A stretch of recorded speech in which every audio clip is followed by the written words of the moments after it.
Electrostatic का एक topic हम स्टार्ट कर रहे हैं, electric field intensity.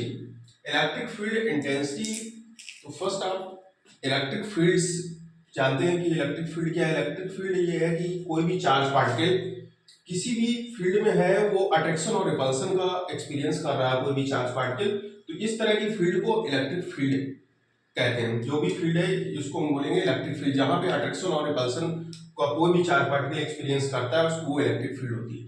Electric field intensity means strength of electric field. कोई भी चार्ज पार्टिकल किसी भी फील्ड में आ रहा, उसको अट्रैक्ट कर रही कोई भी फील्ड या रिपल्स कर रही है, तो अट्रैक्शन और रिपल्सन की उसका मैग्नीट्यूड क्या है, उस मैग्नीट्यूड को जो डिफाइन करता है वो है electric field strength. Intensity means strength of the electric field. Electric field strength जो डिफाइन करता है वो इलेक्ट्रिक फील्ड इंटेंसिटी। तो इस इलेक्ट्रिक फील्ड इंटेंसिटी में जैसे हमने सपोज दैट कोई भी चार्ज पार्टिकल हमारा रेस्ट कंडीशन, क्योंकि इलेक्ट्रोस्टैटिक की कंडीशन है, तो हमारा चार्ज पार्टिकल होगा रेस्ट कंडीशन v = 0 किसी भी रीजन में, ये इलेक्ट्रिक फील्ड जनरेट कर रहा है। Electric field generate means positive charge है, इसमें electric field away from the centre, तो इलेक्ट्रिक फील्ड बाहर की तरफ जा रही है, तो यहाँ पे एक फील्ड बन गई, ये हमारी इलेक्ट्रिक फील्ड हो गई, ये इसका इफेक्टिव एरिया है। इसमें कोई भी टेस्ट चार्ज, जैसे टेस्टिंग करते हैं किसी वायर में से कनेक्ट करके हम बल्ब को, और कोई भी जैसे फॉल्ट होता है तो वहां पे टेस्टिंग करते हैं कि किस जगह पे फॉल्ट है, तो हम ऐसे बार बार किसी तार को टेस्टिंग, जैसे कोई भी तार को कनेक्ट करके देखते हैं कि तो किस जगह पे फॉल्ट है। उसी तरीके से कि ये टेस्ट चार्ज है, इस फील्ड में इसके द्वारा ओरिजिनेट ये फील्ड है, इस फील्ड में हम कोई भी टेस्ट चार्ज लेके आ रहे हैं, तो इस टेस्ट चार्ज पे ये कितनी तेजी से अट्रैक्ट कर रहा है या रिपल्स कर रहा है। अट्रैक्शन कब होगा, जब इसका नेचर इस फील्ड के अपोजिट होगा। मींस ये अगर फील्ड यहाँ पे पॉजिटिव है, पॉजिटिवली चार्ज है फील्ड, तो चार्ज पार्टिकल अगर हम लेके आ रहे हैं, इलेक्ट्रिक फील्ड हमारी पॉजिटिवली चार्ज है और चार्ज पार्टिकल, तो ये इस पे रिपल्सन क्रिएट करेगा, तो यहाँ पे हो जाएगा away from the charge. Charge से बाहर की तरफ इसकी फील्ड की जो डायरेक्शन होगी वो चार्ज से बाहर की तरफ, means away from the charge. अगर इलेक्ट्रिक फील्ड हमारी नेगेटिवली चार्ज है, कोई नेगेटिव चार्ज पार्टिकल है, वहां पे इलेक्ट्रिक फील्ड वो नेगेटिवली चार्ज इलेक्ट्रिक फील्ड है, और वहां पे कोई भी test charge positively test charge हम लेके आ रहे हैं, तो टेस्ट चार्ज पॉजिटिवली है, तो ये क्या करेगा, टुवर्ड्स द चार्ज, अपनी चार्ज की तरफ ये जो फील्ड है उस टेस्ट चार्ज को क्या कर लेगी, अट्रैक्ट कर लेगी। तो इसमें दो तरह के नेचर होते हैं फील्ड के, एक पॉजिटिवली चार्ज और एक नेगेटिवली चार्ज। अगर पॉजिटिवली चार्ज है तो away from the centre charge के हो जाएगा डायरेक्शन फील्ड की, अगर नेगेटिवली चार्ज फील्ड है तो towards the centre of the charge, तो टुवर्ड्स द चार्ज के से क्या हो जाएगी, टुवर्ड्स, एक होगी अवे फ्रॉम द और एक होगी टुवर्ड्स द सेंटर।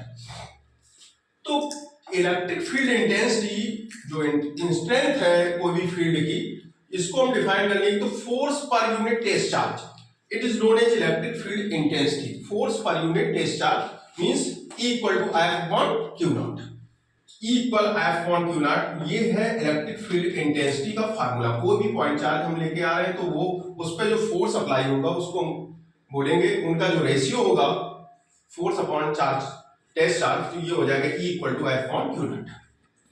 यूनिट क्या हो जाएगी, F को हम लिखते हैं न्यूटन पर कूलम।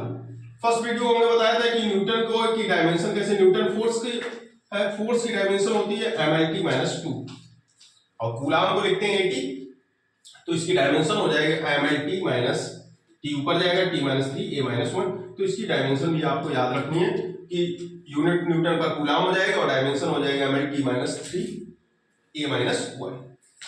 अब electric field intensity for point charge पे इलेक्ट्रिक फील्ड इंटेंसिटी आपको कैलकुलेट करना है। तो पॉइंट चार्ज के लिए फार्मूला, क्योंकि हमने अभी कूलम लॉ अभी पढ़ा था, तो उसमें हमने कोई भी चार्ज पार्टिकल स्टैटिक कंडीशन में और वो सेपरेटेड बाय डिस्टेंस r, तो उस पे जो फोर्स अप्लाई हो रहा था वो कहलाता है 1/4πε0 Q1 Q2/r²। तो यहाँ पे हमने चार्ज पार्टिकल लिया है, एक तो हमारा जिसके द्वारा फील्ड जनरेट हो रही वो चार्ज पार्टिकल, और एक ही टेस्ट चार्ज। इनके बीच की अगर हम distance suppose that r distance है, इनके बीच में r डिस्टेंस पे कोई भी चार्ज पार्टिकल हम किसी फील्ड में लेके आए, तो इस पे फोर्स कितना अप्लाई होगा, तो फोर्स की वैल्यू हो जाएगी F = 1/4πε0 Q0/r²। एयर के लिए K = हमने 1 रख दिया कि मीडियम, सपोज दैट इनके बीच में मीडियम क्या है, एयर और वैक्यूम, तो इलेक्ट्रिक फोर्स जो हो जाएगा F इक्वल टू 1/4πε0 Q0/r²। किसी भी पॉइंट चार्ज के लिए इलेक्ट्रिक फील्ड इंटेंसिटी हमने अभी बताया formula E equal to F/Q0 होता है। E equal to F/Q0।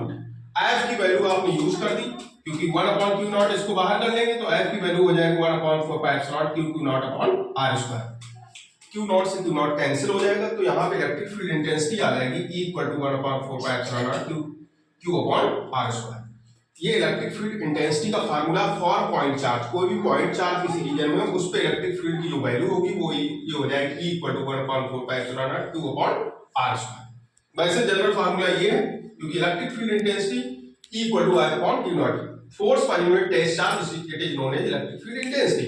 लेकिन पॉइंट चार्ज के लिए एक फार्मूला, फोर्स कितना होगा, फोर्स हो जाएगा ये जो आपने फार्मूला दिया, और यहाँ पे इलेक्ट्रिक फील्ड पॉइंट चार्ज के लिए आ जाएगी 1/4πε0 Q/r²। अब बहुत ही इंपॉर्टेंट इसमें है कि आप डायरेक्शन किस तरीके से डिसाइड करेंगे। कोई भी पॉइंट चार्ज है, किसी भी फील्ड कहीं भी है, तो वहां पे direction of electric field intensity का आपको डायरेक्शन निकालना। जैसे कोई भी फील्ड है और वहां पे पॉजिटिवली चार्ज है, कोई भी पॉजिटिव फील्ड है उस जगह पॉजिटिवली चार्ज है, तो इस पर फोर्स वही होगा away from the centre. Electric field की डायरेक्शन और फोर्स की डायरेक्शन दोनों सेम हो जाएंगे। इलेक्ट्रिक फील्ड और फोर्स की डायरेक्शन, कूलम्बिक फोर्स और इलेक्ट्रिक फील्ड इंटेंसिटी की डायरेक्शन क्या हो जाएगी, सेम होगी इन case of positively charge. Positive charge अगर फील्ड है, कोई भी पॉजिटिव चार्ज है, तो उन दोनों की डायरेक्शन क्या हो जाएगी, सेम होगी। But in case of negatively charge कोई भी फील्ड है, तो वहां पे जो फोर्स अप्लाई होगा, फोर्स और electric field both opposite to each other, दोनों की डायरेक्शन एक दूसरे के क्या होगी, विपरीत दिशा में होगी, अपोजिट होगी। इलेक्ट्रिक फील्ड की direction away from the centre और जो चार्ज की जो फोर्स की डायरेक्शन है टुवर्ड्स द सेंटर, तो ये दोनों एक दूसरे के क्या है, अपोजिट है। इन case of positive charge both direction is similar, electric field and force की डायरेक्शन क्या हो जाएगी, सेम होगी। But in case of negatively charge particle अगर कोई भी है, तो उस पर जो फोर्स अप्लाई हो रहा है और इलेक्ट्रिक फील्ड उसके द्वारा जो जनरेट हो रही, दोनों के द्वारा दोनों की डायरेक्शन क्या होगी, एक दूसरे के अपोजिट। बहुत ही इंपॉर्टेंट चीज है, इसको आपको ध्यान रखना है, इस चीज को बहुत अच्छे से आप नोट कर लीजिएगा और अपने दिमाग में सेव कर लेंगे। अब आप नेक्स्ट टॉपिक है इसमें vector form of electric field intensity. Electric field intensity का वेक्टर फॉर्म, उसकी डायरेक्शन के हिसाब से हम वेक्टर फॉर्म कैलकुलेट करते हैं। तो E vector equal to 1/4πε0 Q/r² into r cap, ये इसका वेक्टर फॉर्म है। और हम जानते हैं r कैप की जो वैल्यू होती है vector r upon r, vector r upon r। r क्या है, यहां पे ये जो r हमने लिख दिया है, इस r का मतलब है मॉडुलस ऑफ r, ये r का मॉडुलस है, मैग्नीट्यूड है। तो r cap equal to unit vector of, ये जो डिस्टेंस के लिए हमने यूनिट वेक्टर कैलकुलेट किया, r cap equal to r vector upon r।